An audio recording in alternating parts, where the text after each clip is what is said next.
কিছু মানুষ আমাদের জাস্ট ইউজ করে, আমরাও বুঝি তারা আমাদের ইউজ করতেছে, কিন্তু আমরা তাদের কিছু বলি না।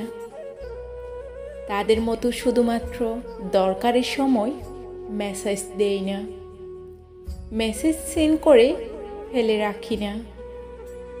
তারা তাদের দরকারের সময় এমনভাবে কথা বলে আমাদের মনে হয় তার জীবনে মেবি আমাকে আসলেই দরকার।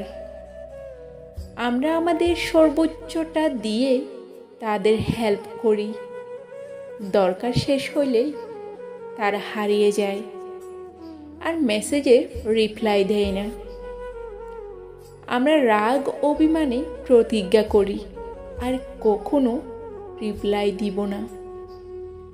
এসব মানুষ আমাদের খুব প্রিয় বলেই তারা আবার মেসেজ দিলে আমরা প্রতিজ্ঞার কথা ভুলে গিয়ে রিপ্লাই দেই, আছি আমি, কি লাগবে বলো।